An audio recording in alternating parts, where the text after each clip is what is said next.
నమస్తే. నిర్మాత అలాగే నటుడు బండ్ల గణేష్ ఈరోజు చెక్ బౌన్స్ విషయంలో అరెస్ట్ అయ్యారు. అలాగే 95 lakhs జరిమానా కూడా కట్టారని తెలిసింది. సో ఇది ఎట్లా జరిగింది, ఎందుకు జరిగింది అనేది మనకు వివరించడానికి సీనియర్ జర్నలిస్ట్ జగదేవ్ గారు ఉన్నారు. ఆయన అడిగి తెలుసుకుందాం. నమస్తే సార్. నమస్తే సార్, ఇప్పుడు బండ్ల గణేష్ ఎప్పుడు అలాగే వివాదాలకు కేర్ ఆఫ్ అడ్రస్, అలాగే ఇప్పుడు నిర్మాత అయినప్పటికీ చెక్ బౌన్స్ విషయంలో అరెస్ట్ అయ్యారు. ఎందుకు అయ్యారు అనుకుంటున్నారు మీరు? ఎందుకంటే బిజినెస్ చేసే వాళ్ళకి ఇవి సర్వసాధారణం. కాకపోతే ఎట్లా ఉండాలంటే ఒక ర్యాపో మెయింటైన్ చేయాలి. ప్రొడ్యూసరు పైగా ఒక కంపెనీకి ప్రొపరేటర్ అయినా అటువంటి వాళ్ళు ఏంటంటే అందరితో కూడా ఒక ర్యాపో మెయింటైన్ చేస్తూ ఇదిగా ఉండాలి. ఎంత చేసినా కూడా ఎక్కడొక్కడ చిన్న చిన్నవి జరుగుతూ ఉంటాయి. కాకపోతే వార్తల్లో నిలిచే వ్యక్తి కాబట్టి బండ్ల గణేష్ గారు మేబీ అది ఎప్పుడు దొరుకుతారా అని చూసేవాళ్ళు ఉంటారు, లేదా ఈయన్ని ఎక్కడ పట్టిద్దామా అని చూసేవాళ్ళు ఉంటారు. ఈ మధ్యకాలంలో ఆయన ఈ మధ్య కాదు 2019 ఎలక్షన్స్ 2018 తెలంగాణ ఎన్నికలు చూస్తే కాంగ్రెస్లో చేరారు. కాంగ్రెస్ గురించి బాగా మాట్లాడారు. ప్రతి న్యూస్ ఛానల్కి వెళ్ళి కూడా డిస్కస్ చేశారు. డిబేట్లో కూడా చాలా మందితో గొడవ పడటము, ఆర్గ్యుమెంట్ చేయడం గట్రా జరిగాయి పార్టీ కోసం.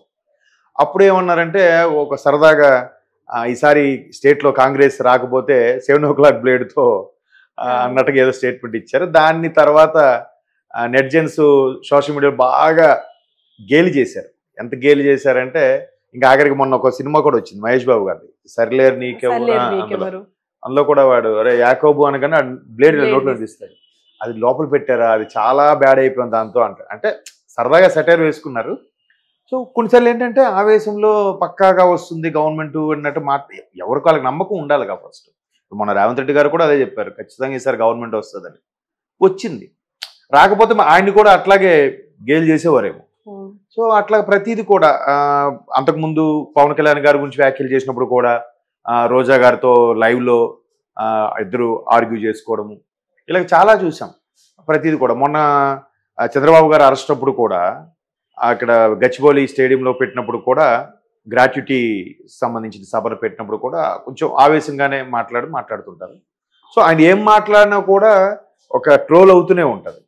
సో ఇప్పుడు కూడా ఆయన ఏదో సినిమాకి సంబంధించిన అనుకుంటా నిర్మాతగా చెక్ ఇవ్వడం, ఆ చెక్ వేసేసరికి బౌన్స్ అవ్వడం, మళ్ళీ అంటే బౌన్స్ అయినా కానీ ముందు చెప్తారు ఇట్లా ఒప్పందం సార్ ఇట్లా అయ్యింది ఏంటి పరిస్థితి, లేదా వాళ్ళ ఆడిటర్లు వీళ్ళ ఆడిటర్లు మాట్లాడుకుంటారు.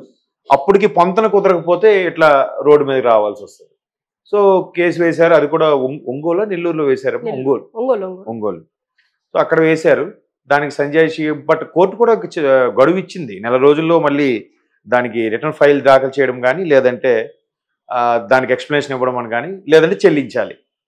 ఆల్రెడీ జరిమానాతో పాటు 1 year జైలు శిక్ష కూడా విధించారు. దానికి ఛాన్స్ ఇచ్చారు కాబట్టి మళ్ళీ ఇది ఎవరో లాయర్ పట్టుకుంటారు, వేస్తారు, నాకు రావడం కుదరలేదని చెప్తారు. జరుగుతూనే ఉంటాయి ఇవన్నీ సహజం. అంటే ఇప్పుడు పార్లమెంట్ ఇప్పుడు ఎంపీ ఎలక్షన్స్ కి పాల్గొంటా అని చెప్పేసి మల్కాజ్గిరి నియోజకవర్గం నుంచి అన్నారు. మరి ఆ విషయంలో ఏమైనా మేబీ అలా ఆ యాంగిల్ కూడా ఇప్పుడు దట్టు భారతదేశంలోనే అతిపెద్ద నియోజకవర్గం మల్కాజ్గిరి నియోజకవర్గంలో పోటీ చేస్తే వాళ్ళకి తిరుగు ఉండదు అనే సెంటిమెంట్ కూడా ఈ మధ్యన చాలా వరకు ట్రోల్ చూస్తున్నాం. రేవంత్ రెడ్డి గారు కానీ, మల్లారెడ్డి గారు కానీ, కొంతమంది ప్రముఖులు.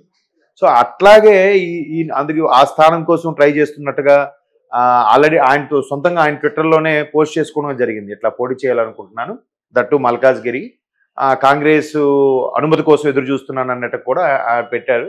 బట్ ఈయనకి ఎవరు అభయం ఇచ్చారో, లేదంటే ఈయన లాబింగ్లో కూడా పెర్ఫెక్షన్ ఉందో తెలియదు. కానీ ఈయనకి ఏదో లీడ్ దొరకపోతే అంత ఓపెన్గా పెట్టడు కదా ఆయన. సో అట్లా అయినప్పుడు ఆయన్ని ఢీకొట్టలేక, ఆయన్ని ఎదుర్కొనలేక కొంతమంది ప్రత్యర్థులు సరే ఛాన్స్ దొరికింది కదా, నువ్వు కేసీఆర్ అని వెనక నేను ఉంటా అని చెప్పేవాళ్ళు కూడా ఉంటారు. అంతే కదా.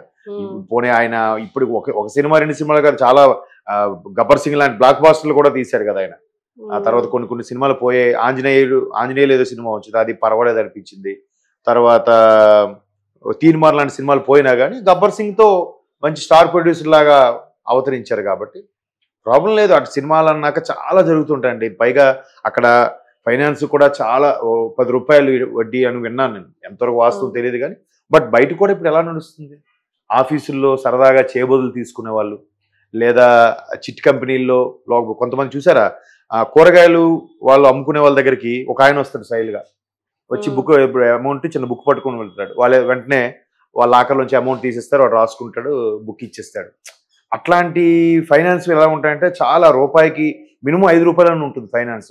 3 రూపాయలు మినిమం. ఒకప్పుడు ధర్మ వడ్డీ అంటే రూపాయి అనేవారు, ఇప్పుడు అది 3 రూపాయలు మినిమం ధర్మ వడ్డీ అయిపోయిందండి. ఇప్పుడు 3 రూపాయల ధర్మ వడ్డీ అంటే ఇంకా 5-10 లెక్కే ఉంది. అవసరం అక్కడ ఎదుటివాడు అవసరం, వీడికి బిజినెస్. సో సినిమాల్లో కూడా చాలా ఎక్కువగా నిర్మాతలు నష్టపోయేది అని మనం వింటుంటాం కదా. ఆ వార్తల్లో కూడా కొంత వాస్తవం ఏంటంటే ఫైనాన్సే, అంటే అసలు కన్నా వడ్డీ ఎక్కువ అయిపోతుంటుంది. అవి అందుకే షూటింగ్ డిలే అయినా పోస్ట్ పోన్ అయినా ప్రొడ్యూసర్ నష్టపోతాడు అనుకోవడానికి కారణాలు ఇవే. ఆ ఇంట్రెస్ట్ కట్టలేక ₹1,00,00,000 తీసుకొస్తే 10 లక్షలు వాడికే కట్టేయాలి. దారుణం. 10% 10 రూపాయలు అంటే. సో అలాగా ప్రొడ్యూసర్ అన్నాక అవి ఇవి సెట్టింగ్ చేస్తుంటారు. మేబీ ఎక్కడో బెడ్స్ కొట్టిందని ఇలాగొచ్చిందో, లేదా మీరు అన్నట్టు రాజకీయ చదరంగంలో ఈడెప్పుడు దొరుకుతాడా అని చూసే వాళ్ళు కూడా ఉంటారు కదా. వాటన్నిటికీ సిద్ధపడే ఆయన వెళ్తాడు. పైగా ఆయన కొంచెం టఫ్ పర్సనే, ఎదుర్కొనే మనిషేలేండి, ఏం తగ్గడు. ఒకవేళ రేపొద్దున దీని గురించి ఆయనకి ప్రస్తావించినా కూడా అయింది, ఆ టైంకి మాకు బ్యాంక్ బ్యాలెన్స్ లేదు, అవుతుంటే సహజం అని కూడా చెప్తారు. అలా ఇప్పుడు నీరవ్ మోదీ, ఆయన పేరేంటి, మన కింగ్ ఫిషర్ మాజీ చైర్మన్ విజయ్ మాల్యా, ఇటువంటి ప్రముఖులు వేల కోట్లలో కదా నామం పెట్టేసి వెళ్ళిపోయారుగా.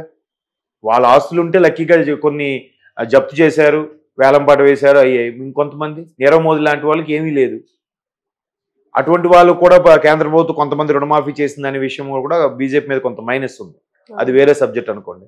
సో అంత స్థాయిలో ఉన్నప్పుడు ఈ చిన్న చితక లక్షల్లో వ్యవహారం అనేది ఈ స్థాయి ప్రొడ్యూసర్లకి, ఈ స్థాయి బండ్ల గణేష్ గారు లాంటి వ్యాపారస్తులకి అది చాలా చిన్న అమౌంట్. ఎందుకంటే ఆయనకి పౌల్ట్రీస్ బిజినెస్ ఉంది, ఎప్పటి నుంచో ఉంది. అండ్ మోరోవర్ రియల్ ఎస్టేట్ కూడా ఉందంటారు. గతంలో అయితే ఒక మాజీ మంత్రికి ఈయన బినామీ అన్నట్టు కూడా కొన్ని వార్తలు వచ్చాయి. బట్ ఆయన అది ఖండించారనుకో.